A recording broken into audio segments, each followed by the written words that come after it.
네, 방금 영상으로 만나보신 새누리당 이인재 최고위원을 모셨습니다. 안녕하십니까? 예, 안녕하세요. 네. 그 별명이 그 방금 뭐 불사조라고 나왔지만 또 피닉제 뭐 이런 별명을 그 갖고 계시더군요. 피닉스 플러스 이인재 그래가지고 예. 다시 이번에 사실 뭐 좀 드리기는 불편한 말씀인지 모르지만 야 뭐 이인재 끝났다 그런 얘기 중간 중간에도 저희도 많이 들었거든요, 솔직히. 근데 이번에 그 전당대회에서 완전히 여론조사 2위를 하셨더라고요. 그래서 뭐 어떤 표현으로는 기사회생인데 그 부분에 대해서 먼저 뭐 간단히 좀 소감이랄까 한 말씀 해주시죠. 예, 제가 여러 가지 뭐 부족하고 또 15년 2개월 만에 제 정치 고향인 이제 본가죠. 새누리당에 이렇게 돌아왔는데 그래도 여러 가지 뭐 미운 정도 많았겠지만 하여튼 이번에 지도부에 이렇게 들어갈 수 있도록 해주셔서 너무 감사드리고 다만 이제 제가 앞으로 우리 당의 혁신을 이끄는데 제 모든 걸 다 바치려고 합니다. 우리 정당이 혁신이 돼야 또 야당도 혁신이 되고 의회 정치도 이제 활성화되고 그래야만 또 국가 개조도 가능하니까요. 제가 그동안 경험을 살려서 그 일에 열심히 이제 봉사하려고 합니다. 두 차례나 유력한 대권 후보를 또 거치셨고 뭐 그 육선이 선수도 육선이시지만 사실은 정치에 상당히 많은 부분들을 다 이제 겪으셨기 때문에 이제 그런 역할을 제대로 해주실 걸 기대를 합니다. 근데 그 말씀은 조금 뒤에 듣고 현안 얘기를 잠깐만 좀 여쭤보겠습니다. 우선 지금 뭐 이 세월호 특별법 때문에 뭐 사실 난리 아닙니까? 이번 연찬회에서도 찬반 양론이 아주 그 컸다는데 우리 저 이 최고위원님이 보시는 해법은 뭡니까? 요 시점에? 뭐 간단히 말씀드리면은 여야가 이제 두 번에 걸쳐서 합의를 했는데요. 사실 뭐 최선의 합의입니다. 그 이상 어떻게 할 수가 없어요. 그래서 이 세월호와 관련된 여러 가지 진상을 확인하기 위한 조사위원회 구성과 관련해서는 더 이상 뭐 다른 방도가 없기 때문에 이제 합의한 내용을 가지고 여야가 빨리 이 특별법을 제정해야 됩니다. 그렇게 되면은 물론 뭐 거기에 대해서 불만을 가지고 계신 분들도 있고 또 유가족들께서는 미흡하다고 말씀하시지만 그러나 그 특별법이 만들어지고 진상조사위원회가 구성이 되고 진상조사가 시작이 되고 또 진상조사를 하다 보니까 지금 검사나 검찰이나 경찰이 이제 형사책임 추궁하기 위해서 수사하고 있지 않습니까? 이 분야는 형사책임을 물어야 되는데 검찰이나 경찰이 안 하고 있으니까 이 부분은 떼내가지고 특별검사한테 맡겨서 수사를 해야 되겠다 이렇게 하고 이렇게 하면 이제 문제가 해결이 돼 나가고 특히 이제 배상 보상 문제도 빨리 특별법을 만들어서 우리 유가족들이 지금 많은 고통을 당하고 계시지만 이 이제 배상이나 보상 문제 가지고 재판을 하게 되면요 그냥 일반 절차에 의하면은 빨라야 3년입니다. 늦으면 한 5년 걸릴 수 있어요. 그러면 그 기간 동안에 이 악몽 같은 이 고통 속에서 헤어나오기 어렵지 않습니까? 그래서 특별법 만들어서 빨리 그 문제도 해결을 하고 그래서 특히 우리 국민은 말할 것도 없고 유가족들께서 빨리 이 악몽을 벗어나서 일상생활로 돌아오시고 또 새로운 희망을 키우셔야만 이 슬픔을 치유할 수가 있지 않습니까? 이 유가족들의 슬픔이라고 하는 것은 고통이라고 하는 것은 또 그 상처라고 하는 것은 뭐 사람을 더 많이 감옥에 보내고 뭐 진상을 밝힌다고 이게 치유되는 게 아니지 않습니까? 근데 이제 새누리 내부에서도 저 김무성 대표도 뭐 필요하다면 유족 만나겠다 이렇게 얘기를 하셨고 또 지금 이제 단식 그 농성 중인 그 유민 아빠 지금 문제가 되고 있습니다만 그분들의 주장 중에 하나는 대통령은 직접 면담하겠다 이 부분인데 그거에 대해서는 어떻게 생각하십니까? 대통령께서는 이미 이제 현장에도 2번 가서 유가족들 만나셨고요. 또 그 뒤에도 청와대에서 아마 한 번 만나신 걸로 제가 알고 있습니다. 그리고 지금 이제 이 현재 문제는 이 세월호 특별법을 국회가 이제 입법하는 거 아닙니까? 이 국회에서 법을 만드는 일인데 이것과 관련해 가지고 대통령의 역할이라는 게 없지 않습니까? 그러면 지금 이 두 번째 합의마저도 야당이 지금 유가족들이 동의를 하지 않기 때문에 합의를 지키지 못하겠다 이렇게 말하고 있어요. 근데 유가족들 회의하신 걸 보니까 제가 뭐 유가족들 회의가 어떻게 진행이 되는지 내용은 잘 모르겠습니다만 결과적으로 나온 이야기는 조사위원회 수사권 기소권을 내놔야 된다. 그걸 네. 규정을 해줘야 된다. 네. 그러면 그걸 가지고 대통령 만나서 이야기하면 대통령이 뭐라고 말씀하시겠어요? 그렇죠. 오히려 상황이 더 나빠지지 않습니까? 이 문제가 다 잘 해결되고 또 유가족들의 고통도 덜어드리고 이렇게 할 수 있다면 대통령이 왜 뭐 한 번 아니라 뭐 10번이라도 왜 못 만나겠습니까? 참 좋은 말씀인 것 같습니다. 대통령을 만나는 자리라면 그것은 마지막 해결의 장이 돼야지 그 논란을 증폭시키는 일이라는 건 의미가 없는 그렇습니다. 일이죠. 그리고 입법권은 국회에 있지 않습니까? 국회에서 입법 문제 가지고 서로 여야 간에 잘 안 되고 있는데 대통령 만나서 대통령이 어떻게 합니까? 그렇죠. 역할을 하면 안 되지 않습니까?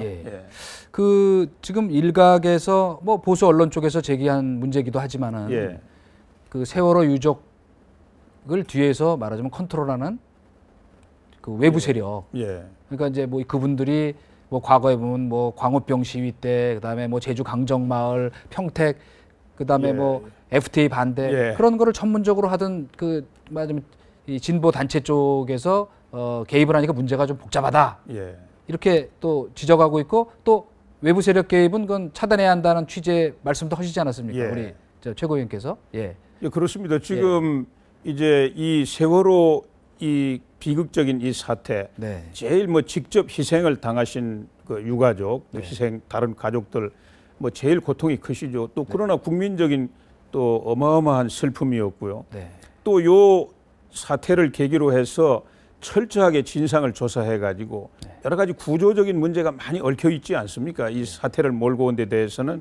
그래서 그 문제를 이제 해결해 가지고 더 안전한 미래로 가야 되겠다.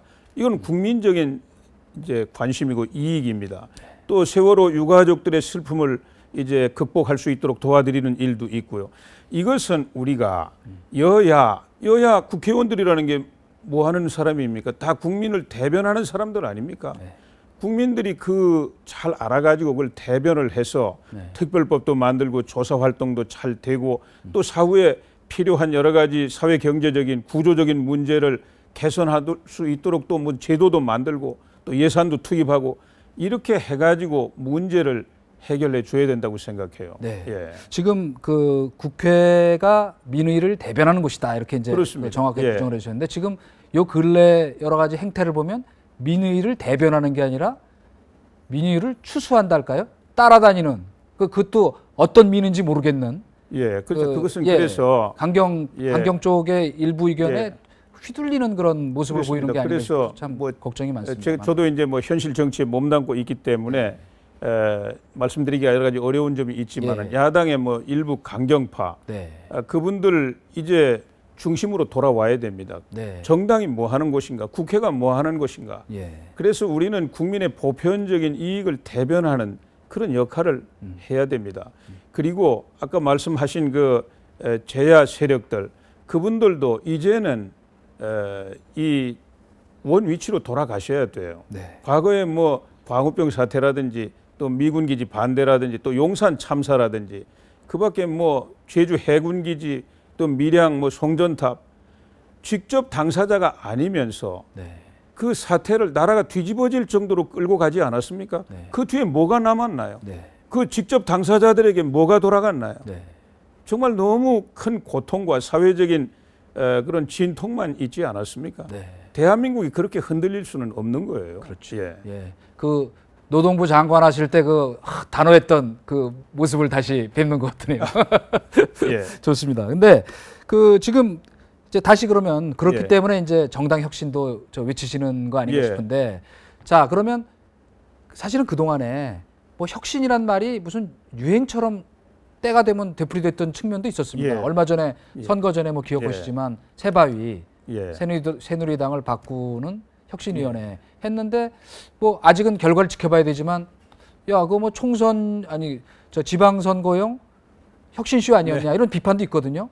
근데 지금 그 요체는 그러면 어떤 방향으로 가야 한다는 말씀이시죠? 이제 구조적인 또 질적인 혁신을 해야 됩니다. 뭐 아까 말씀하신 것처럼 그런 것들은 이제 어떤 이미지라든지 또 뭐 보여주기 위한 어떤 작은 행동이라든지 뭐 이런 거 가지고 이제 요새 뭐 얼음물 뒤집어 쓰는 것도 좀 비슷합니다. 구조적인 질적인 혁신이 일어나지 않습니다. 그런데 우리 정당, 우리 사회 여러 분야 가운데 정당 여기가 제일 후진적입니다. 이제 여러 가지 원인이 있는데요. 하여튼 제일 낙후되어 있습니다. 그래서 이 후진성을 구조적으로 변경, 혁신해가지고 현대적인 정당으로 바꿔야 됩니다. 뭐 좀 좋은 비유를 하나 드린다면은 대장간 수준의 정당을 포항제철 용광로 수준의 정당으로 완전히 탈바꿈 시켜야 됩니다. 뭐 없는 이야기를 드리는 게 아니라 뭐 독일의 기민당이나 사민당, 또 영국의 보수당이나 노동당, 미국의 공화당이나 민주당 같은 오히려 그거보다 더 뛰어난 현대적인 정당을 만들어야 돼요. 사실 대장간밖에 없던 나라에서 박정희 대통령께서 포항제철 용광로를 건설했는데 포항제철 용광로는 세계 최고 아닙니까? 그 우리도 그런 정당을 만들어야 되는데 뭐 간단히 말씀드리면 이 당원과 국민이 완벽하게 주인이 되는 그런 정당이 돼야 되고요.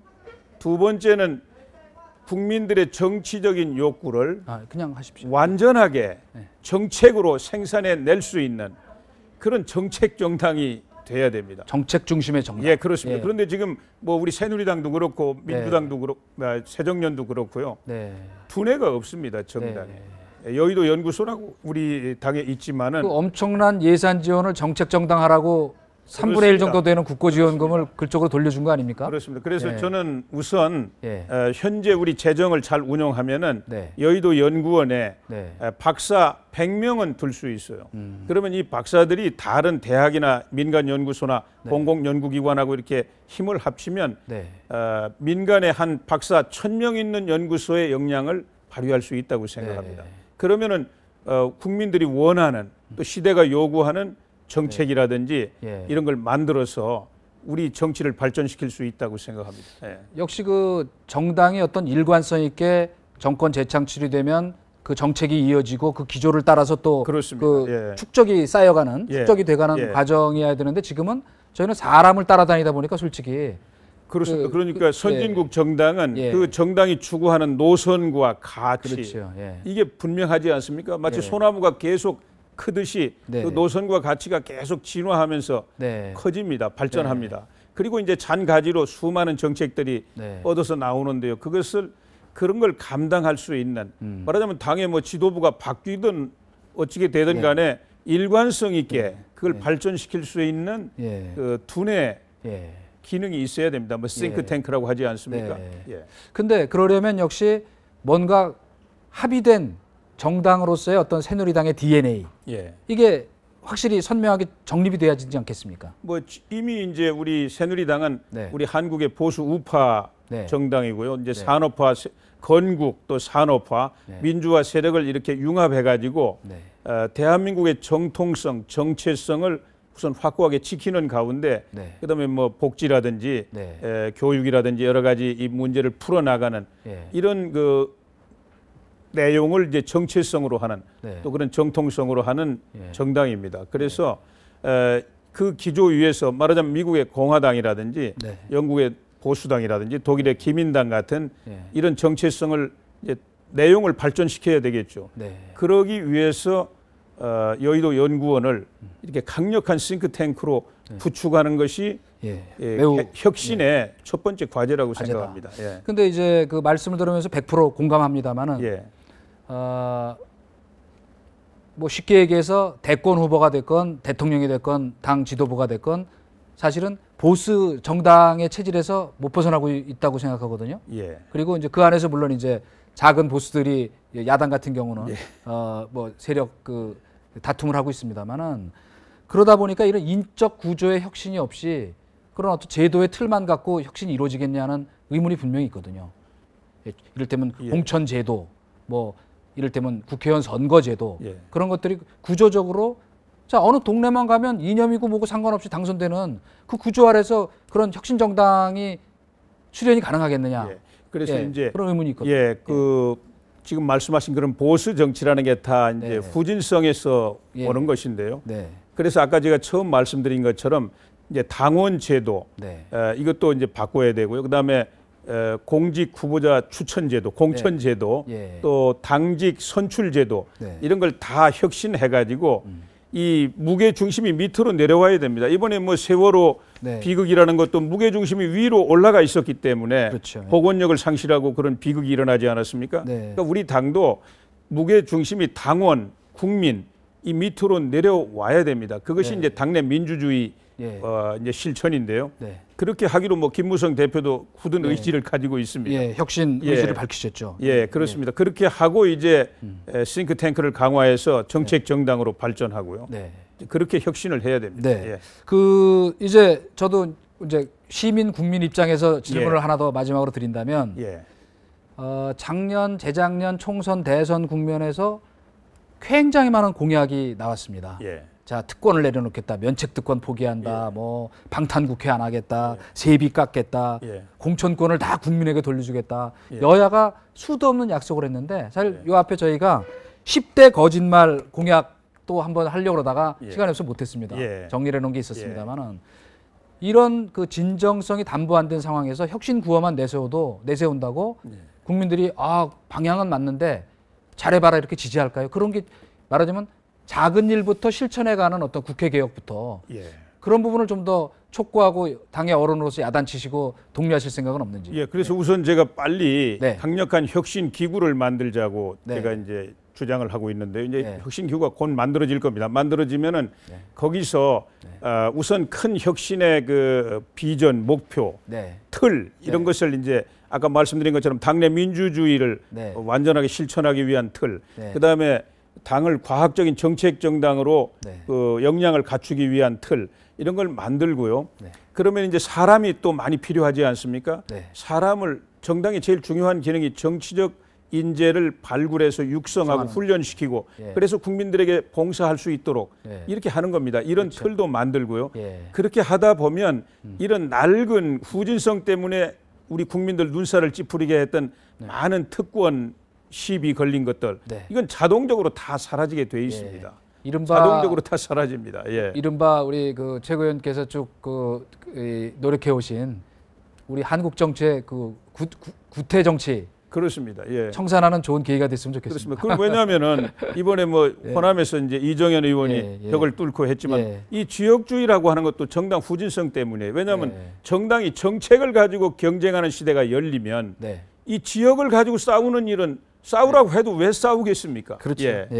반드시 우리 저 최고위원님께서 그 선봉에 쓰셔서 이 말하자면 그 바탕 위에서 또 정치의 그 마무리를 멋있게 해주시기를 기대에 맞지 않겠습니다. 제가 이제 경험을 가지고 정치의 선진화, 혁신을 하는데 제가 꼭 일익을 담당하겠습니다. 다른 어떤 분도 하기 어려운 일이니까 바로 우리 그 결단의 승부사의 모습을 여기서 보여주시기를 감사합니다. 기대하면서 저희도 계속 주목하고 지켜보겠습니다.